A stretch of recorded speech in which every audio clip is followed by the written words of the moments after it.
मेरी उत्पत्ति कहीं ना कहीं शोषण, दमन, उत्पीड़न, उसके खिलाफ आवाज उठाने के लिए, उसके खिलाफ लड़ने के लिए मेरी उत्पत्ति हुई है। और मेरी उत्पत्ति नियति ने किया है, मेरी उत्पत्ति प्रकृति ने लिखना चाहिए। जब पूजा सिंघल एक आईएएस आती है जो 25 करोड़ का घोटाला करके निकल जाती है, छवि रंजन नाम का एक आईएएस आता है जो करोड़ों का घोटाला करके निकल जाता है, और उसी राज्य में इतनी भारी संख्या में प्रवासी लोग आते हैं, तो उन बेशरम लोगों को सोचना चाहिए। उन मेहमान लोगों को देश तरक्की तब नहीं करता है जब किसी उद्योगपति, नाम ही लेता हूँ माननीय अडानी, अगर माननीय अंबानी साहब, अगर उनकी पत्नियां 3 लाख की साड़ियां पहनती हैं तो देश को उन्नति नहीं मानेंगे। कदम अलग जगह रखते हैं, खाना अलग जगह खाते हैं, लेकिन ये सारा चीज़ ये लोग यही कमरे में करते हैं। दादा, आप मजदूरों के साथ में जमीन में बैठ गए, किसी प्रकार का संकोच नहीं है और मजदूरों के साथ में अपना स्नेह लुटा रहे हैं। देखिए, हम लोग डाउन टू अर्थ हैं। मेरी जगह कोई दूसरा होता, अपनी तारीफ करने की आवश्यकता नहीं है। इतनी बीमार अवस्था में शेड्यूल को अपना या तो कैंसिल कर देता, लेकिन चूंकि बहुत उम्मीद के साथ शेड्यूल था और हम लोग बोल रहे थे कि भाई शेड्यूल जब बना है 5 तारीख को बेंगलुरु का, तो वहाँ जाएंगे ही। दूसरा कोई होता तो आराम से कैंसिल कर सकता था। सेहत से बड़ा किसी का कुछ नहीं होता है, लेकिन हम लोग को मानना है कि हम लोग शरीर नहीं, हम लोग विचारधारा हैं। और अगर हम लोग नहीं भी रहेंगे तो हमारी विचारधारा राज्य के बाहर भी जा चुकी है और सहमत है हमारी विचारधारा से लोग। कल ये कर्नाटक के अधिकारी मिले थे, वे लास्ट में अपना ड्रेस बदल के आए, चूंकि वो सरकारी व्यक्ति थे और हमसे सेल्फी लेने का काम किया। वो कन्नड़ थे, कर्नाटक थे, लेकिन विचारधारा से सहमत है। तो आज ये कमरा जहाँ 15 बाई 15 का कमरा है, जिसमें हमारे मजदूर भाई जो 10-8 की संख्या में रहते हैं, कहीं ना कहीं ये राज्य सरकार जो हमारी गवर्नेंस है या फिर हमारे जो ब्यूरोक्रेट्स के लोग हैं, उन बेशरम लोगों को थोड़ा दिखना चाहिए। जब पूजा सिंघल एक आईएएस आती है जो 25 करोड़ का घोटाला करके निकल जाती है, छवि रंजन नाम का एक आईएएस आता है जो करोड़ों का घोटाला करके निकल जाता है, और उसी राज्य में इतनी भारी संख्या में प्रवासी लोग आते हैं, तो उन बेशरम लोगों को सोचना चाहिए, उन मेहमान लोगों को सोचना चाहिए कि आपको हमारा राज्य क्यों मिला था, हमारा राज्य हमारी जनता ने आपको क्यों दिया था। क्या इस दिन के लिए दिया था? अपने निजी स्वार्थ की पूर्ति के लिए दिया था? मैं दावे और विश्वास के साथ कहता हूं, आज झारखंड में जितने भी विधायक है, अगर 2-4% होंगे तो होंगे, मानता हूं, ईमानदार होंगे, निष्ठापूर्वक कार्य करते होंगे। बाकी 70 से 60 विधायक ऐसे हैं जिनका मुझे लगता है 4-4 जिलों में, 4-4 राज्यों में अवैध संपत्ति है। अवैध नहीं, चूंकि उन लोग लीगल कर लिया होगा, पैसा वाले हैं। तो बताइए, आपका बाकी लोग अपने गांव में नहीं रह पा रहे और अब 4 राज्य में अपना साम्राज्य का विस्तार कर लिए हैं, और आप कहते हैं हम गांधी को मानते हैं, आप कहते हैं भगत सिंह को मानते हैं। जी नहीं, आप झूठ बात करते हैं। गांधी ने एक ही लाइन कहा था, रिसोर्सेस, ऐसे लाइन तो उन्होंने बहुत कहा था, लेकिन उनकी फेमस लाइन एक है, resources are made for our need, not for our grid.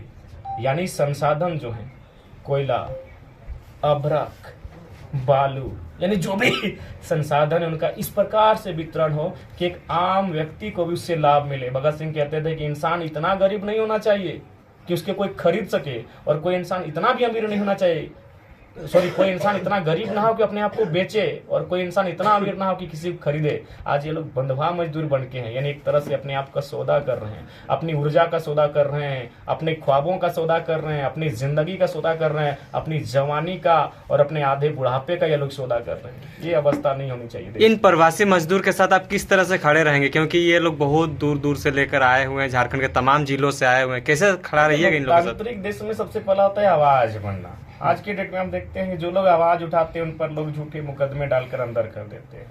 तो मीडिया के माध्यम से जब ये चीजें हाईलाइटेड होंगी, और जब अब हमारे नेशनल चैनल्स में इंडिया पाकिस्तान मुद्दा ना होके रोजगार मुद्दा रहेगा, मजदूरों का मजदूरी मुद्दा रहेगा, उनकी सुरक्षा मुद्दा रहेगा, तो देश में विकास होगा। आज क्या होता है मीडिया में डिबेट, नेशनल मीडिया में देश के प्रधानमंत्री को सवाल अक्षय कुमार जाके पूछते हैं कि आम आप चूसते हैं कि काट के खाते हैं, तब तकलीफ होता है। तो जब मीडिया में इन चीजों को स्थान दिया जाएगा, जब लाखों मजदूरों की समस्या के समाधान पर चर्चा होगा, इस देश में कहीं ना कहीं मजदूरों के लिए उन्नति के रास्ते खुलेंगे, और होना भी चाहिए।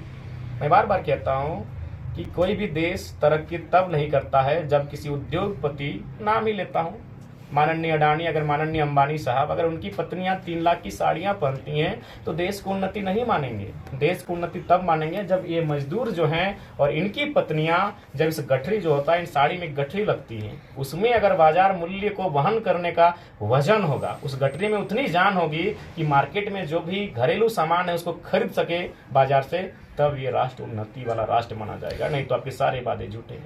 दादा, मजदूर दिन भर काम करके आए हैं, थके हुए हैं, ऐसे में थके हुए अवस्था में रात में 10:30 बजे का समय हो रहा है, अभी सोने का समय है, फिर भी इनकी आंखों में चमक है। लाइव में भी हमारे साथ में सैकड़ों लोग जुड़ चुके हैं, आपकी बातों को सुन और लगातार नोटिस भी कर रहे हैं, क्या कहना चाहेंगे? देखिए, कहीं ना कहीं कोई तो शक्ति है जो हमारे पीछे काम कर रही है, कोई तो शक्ति है जो हमसे चाहती है कि तुम मजदूरों के लिए बात करो, वरना किसकी इतनी हैसियत और किसकी इतनी साहस है कि आज इस अवस्था में अपने आप को मेरा शरीर के एक कण लगभग मतलब टूटा मतलब थकान से, बीमारी से, यानी कोई है शक्ति जो चाहती है तुम मजदूरों के हित में बात करो, तुम छात्रों के हित में बात करो, तुम शोषण अन्याय के हित में बात करो। मैं बात कर रहा हूँ, नहीं तो आज सांसद और विधायक का औकात नहीं है कि वो टाटा से सवाल कर ले, वो IAS IPS से सवाल कर ले, वो DMT फंड का हिसाब सार्वजनिक मंचों से मांगे कि धनबाद जिला में 1500 करोड़ का DMT फंड जमा है, उसका खर्चा कहाँ किया जा रहा है। तो कहीं ना कहीं कोई शक्ति है जो शायद हमारे साथ काम कर रही है, यानी ये समय की मांग है। मेरी उत्पत्ति एकाएक अगर हुई है तो समय की मांग है। मेरी उत्पत्ति व्यक्तिगत के लिए नहीं है, अगर व्यक्तिगत होती तो मैं झारखंड में होता, किसी विधानसभा की तैयारी कर रहा होता। मेरी उत्पत्ति कहीं ना कहीं शोषण, दमन, उत्पीड़न, उसके खिलाफ आवाज उठाने के लिए, उसके खिलाफ लड़ने के लिए मेरी उत्पत्ति हुई है। और मेरी उत्पत्ति नियति ने किया है, मेरी उत्पत्ति प्रकृति ने किया है, और यही मेरी उत्पत्ति का कारण है। बेंगलोर से तमाम झारखंड वासी के बीच कब तक जाएंगे आप, क्योंकि वहाँ भी जनसभा आप संबोधित करते हैं तो सैकड़ों लोग आपको सुनने देखने आते हैं, कब तक आइएगा उन्हें? बेंगलोर से आप झारखंड कब लौट रहे हैं? कल शाम को या परसों सुबह। सेहत ठीक अगर होता तो आज ही लौट जाते, लेकिन थोड़ा सा हॉस्पिटल आज गए थे, यहाँ शांत जॉन करके कोई हॉस्पिटल है बेंगलुरु में, अच्छा, वहाँ लगभग 4-5 घंटा ट्रीटमेंट करवा के आए हैं, तो निकल जाएंगे उसके बाद। स्वास्थ्य में लगातार दादा आपका सुधार हो रहा है कि नहीं, क्योंकि आपका लगातार देख रहे हैं दिनों दिन बढ़ता जा रहा है, खराब होता जा रहा है। डॉक्टर का एक ही कहना है, डॉक्टर भी मेरे बहुत अच्छे फैन हैं, मतलब समर्थक हैं, फैन कहना सही नहीं होगा, समर्थक हैं, मेरे विचारों को मानते हैं और मेरा समर्थन करते हैं। उन्होंने भी कहा कि तुम्हारी जो अवस्था है इतना मत मतलब सभाएं करो, नहीं तो थ्रोट कैंसर के चांसेस हो सकते हैं। दादा, बीमारी क्या है आपका? देखिए, बीमारी यही है कि जो 2 साल का स्ट्रगल, सबसे पहला बात 4 घंटा, मैं अपनी तारीफ नहीं करूंगा, अगर होगा तो पूरे भारत में विश्व के इतिहास को देखिए कि शायद किसी पॉलिटिकल लीडर ने 4 घंटा भाषण दिया और बिना एक बूंद पानी नहीं। डुमरी की जो जनसभा थी, मैंने 3 घंटा 47 मिनट बिना पानी की बूंद पिए दिया था, यानी एवरेज हम 2.5 घंटा 3 घंटा अपना बात को रखते हैं सभा में। फिर मीडिया को कम से कम नहीं करने से भी 1 घंटा 1.5 घंटा चला जाता है, अलग अलग मीडिया को अलग अलग बयान जाता है, तो उससे क्या होता है कि एक एनर्जी, जो कि आपको बोलने में बहुत ऊर्जा खपत होती है, और प्लस हम सोचते भी हैं सभा में आखिर इतना वर्ड्स कैसे आएगा, यानी आप मेरे साथ शारीरिक ऊर्जा और मानसिक ऊर्जा उस सभा में दोनों खपत होता है। हम अगला टॉपिक को मन में ही तुरंत सोचते हैं, यानी दिमाग मेरा 2 चलता है, एक बोल रहे हैं उस पर भी चल रहा है कि बोलना क्या है, शब्द गड़बड़ नहीं, और दूसरा कि इसके खत्म होने के बाद हम क्या बोलेंगे, यानी दिमाग भी स्ट्रगल करता है।